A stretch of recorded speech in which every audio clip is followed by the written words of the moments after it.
The enigma of the Soviet Union has gone back to the days of the Bolshevik Revolution. For many, it remains an enigma, but not for our guest this evening, who is Professor Anthony C. Sutton. Certainly, Anthony Sutton is one of the finest writers that we have within the conservative movement today. So these ideas that Sutton is bringing up through his works, showing how the Bolshevik Revolution, the whole Cold War, everything was Western financed, and that was all a sham. He's saying is like, this history has been here, and he was the first guy to do that work for Stanford, and he got fired for it. Hello everyone. This is something of a follow-on podcast to my recent one on the Russian Revolution. In that episode, I examined the claim of historian Anthony C. Sutton that Wall Street and the wider American political establishment had secretly supported the Bolsheviks coming to power.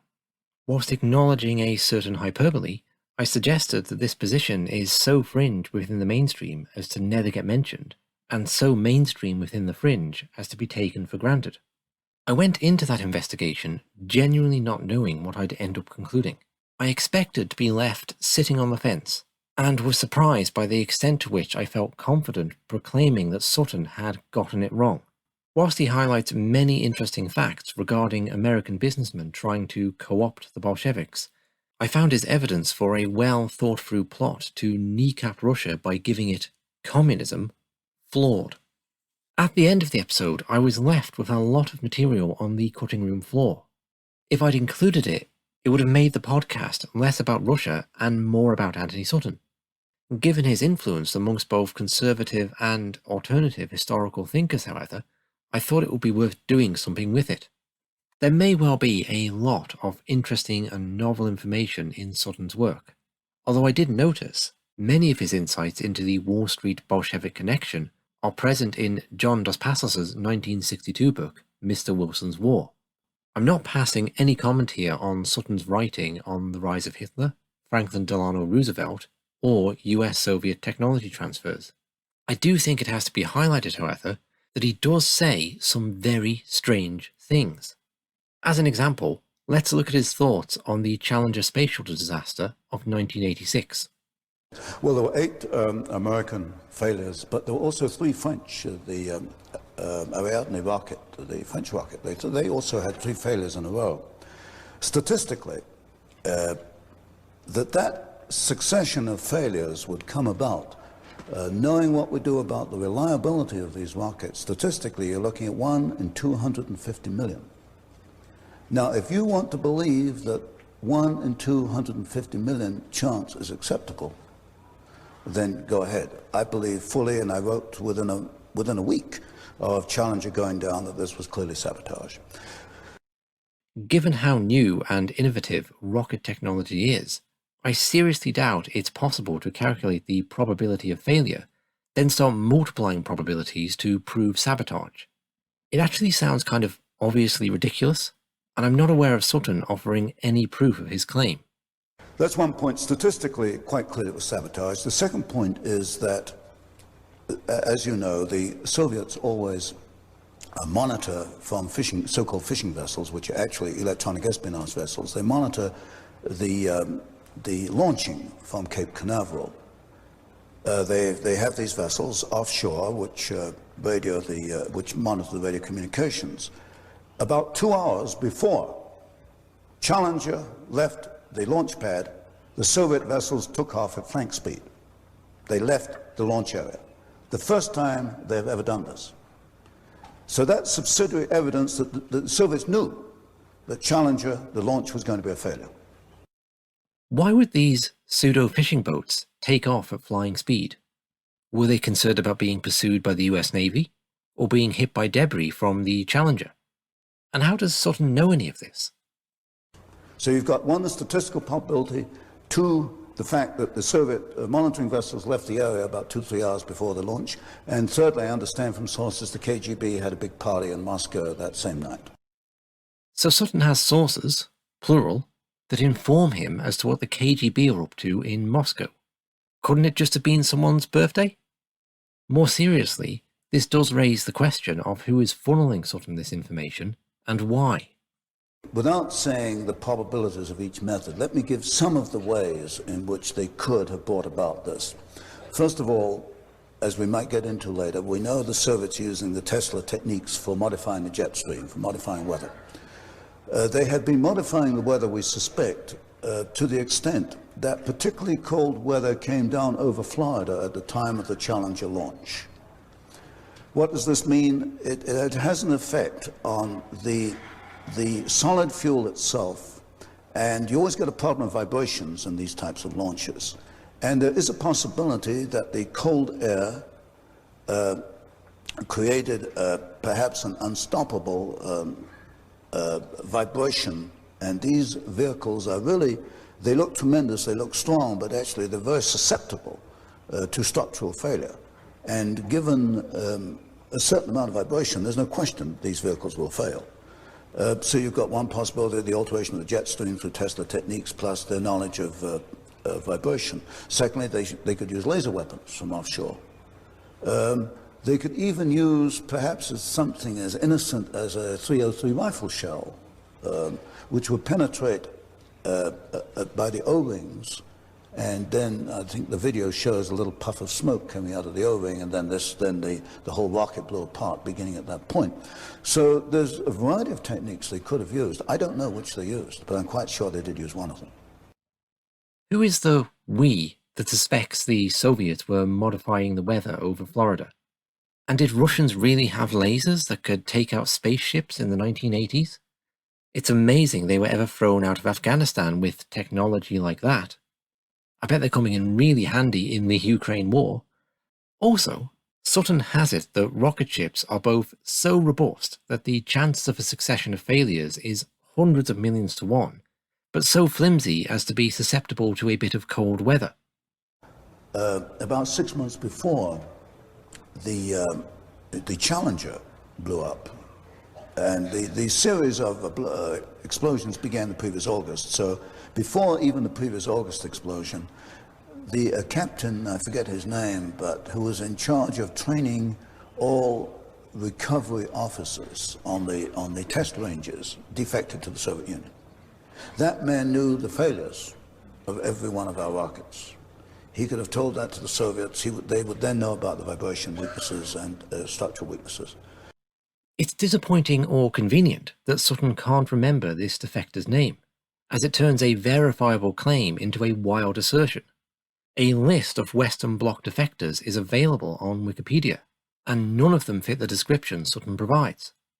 Additionally, if this defector informed the Soviets that American rockets were susceptible to cold weather, does that not imply NASA would have known this too? Imagine if the KGB went to all the trouble of lowering the temperature across the whole eastern seaboard, only to have NASA postpone the launch, because they have thermometers? Sutton also makes predictions that haven't worked out so well. You've got the same thing in Afghanistan today, where Yes. with our State Department going along with it, where the Soviets are putting out the feelers they want to withdraw, and our State Department is saying, well, this is acceptable. Deception. Glasnost is another deception, if we can come up to date. This interview was recorded in July of 1987, just after the Soviets had announced their intention to withdraw from Afghanistan.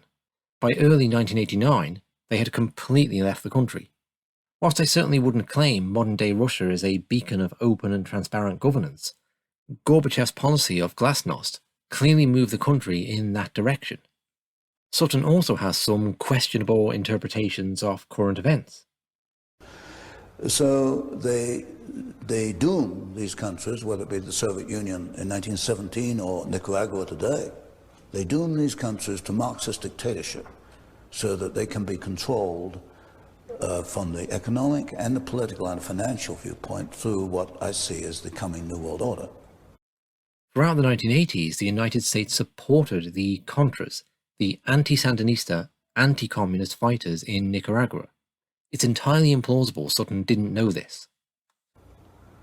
Inevitably, at some point, there's going to be a global shift of power. We shall then become increasingly under Soviet dominance. You can see that in Europe. You can see the Soviets penetrating into the Indian Ocean, into Central America, into Africa. They're feeling very sure of themselves. That's one thing. Secondly, you've got a whole new area of weapons systems, which I suspect are being used, in fact I know are being used. We apparently, officially, don't even know they're being used on us. This whole area of psychotronic warfare, we know it's being used. But when you look at, say, the reactions of State Department, they act as if it is not being used.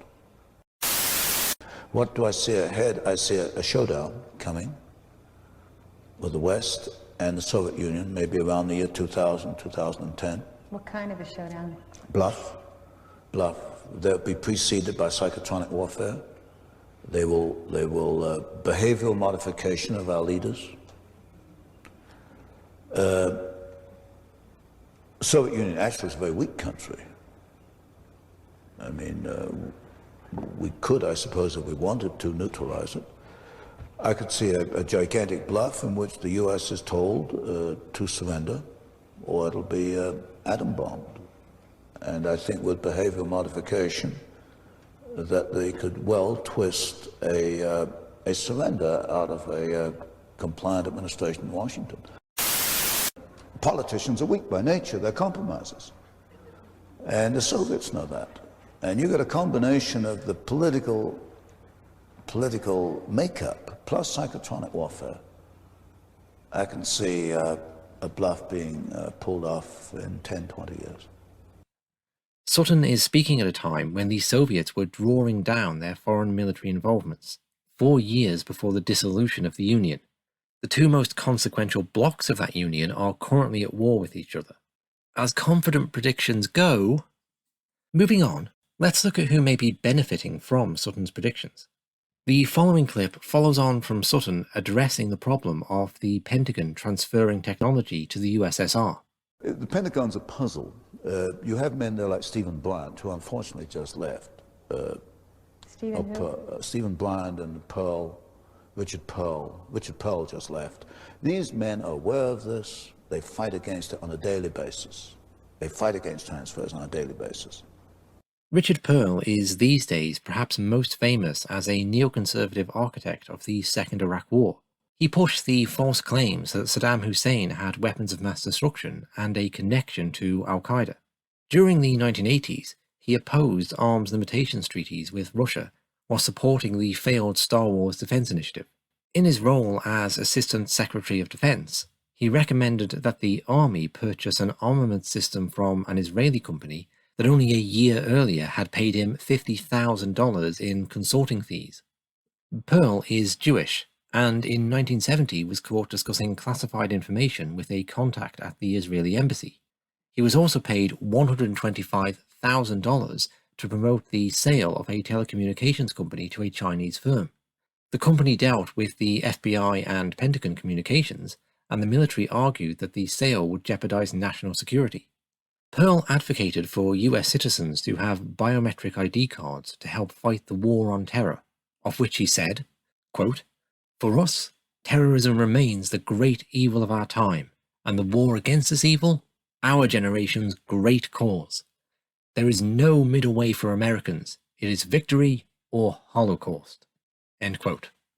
The other name Sutton mentions, Stephen Bryan, was in 1979 accused of offering classified documents to Mossad station chief in Washington, D.C. It is funny that the two men Sutton holds up as exemplars of the good fight against technology transfers to the Soviets have themselves both been credibly accused of espionage and acting against the United States' national security interests. Both did so prior to Sutton's lauding of them. Did he not know? Sutton talks about being fed information by certain insider contacts. But I'm a little out of touch with my sources. They only show up every so often. They send me another batch of material. I've not had any contact for about 18 months now. These anonymous packages? Oh yeah, they keep sending the anonymous packages. I've not had anything for 18 months now. That's for real, anonymous packages. Yeah, they are anonymous packages, yes. Oh, yes. That is for real. Somebody on the inside wants you to know. Yes. I better not give my suspicions. In Wall Street and the Bolshevik Revolution, Sutton writes against anti-Semitic conspiracy theories proposing Jews orchestrated the Russian Revolution. He speculates that maybe these have been deliberately interjected to cover up the real truth of what went on. Is it fair to speculate then that this critique might also apply to Anthony Sutton himself? Was he being fed disinformation by his establishment contacts to disseminate an anti-communist, anti-Russian agenda? Whatever the answer, and whatever value Professor Sutton brings, his information should clearly be treated with the utmost circumspect and never uncritically accepted. Before concluding, I'd like to talk about one further thing I eventually noticed in the interview I've been taking these snippets from. Anthony Sutton might be only the second most famous person present.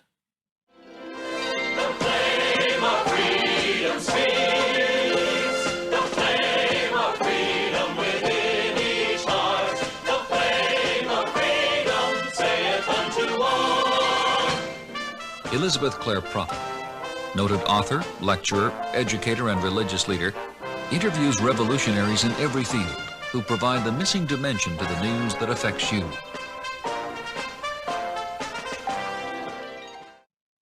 I'd wager that the vast majority of people who have listened to this particular interview of Sutton paid little or no attention to who the interviewer was. I certainly didn't, until after enough replays, curiosity crept up on me. Elizabeth Clare Prophet was a prominent spiritual teacher and author who founded an organization called the Church Universal and Triumphant. This emerged from the doctrines of Theosophy, Christian Science, and New Thought, and included practices such as prayer, meditation, and channeling divine messages. On the darker side of the spectrum, Prophet also believed in evil angels taking on human form. Once we can agree upon a capitalist communist conspiracy, then we have to study the nature of the power elite and the super rich and the people who have the feeling that they control the planet and that we belong to them and we are used by them to their ends. And I had a very interesting speaker once who was a professor who had done a lot of research on the profiles of the power elite, who very much assisted my theory concerning the fallen angels in embodiment, which we get from the texts of Enoch. So that is one of the other components to my worldview, which I don't expect people to accept. But I do believe that there is a breed and a life wave on this planet. I believe that they have to do with a fall, a descent, such as the scriptures of East and West tell us, and that they have descended and that they have taken embodiment. Theologians throughout the ages have argued against this because they don't want to accept that there are evil angels or that they are in embodiment. But this is a type of person who has no national loyalties, who is capable of running large corporations and starting wars, using wars for effecting change and so forth. If you look through history, you can identify these figures and you can identify them today. So to me, all of that makes sense. Around the same time Prophet interviewed Sutton, she predicted that the Soviet Union was going to launch a nuclear first strike against the United States.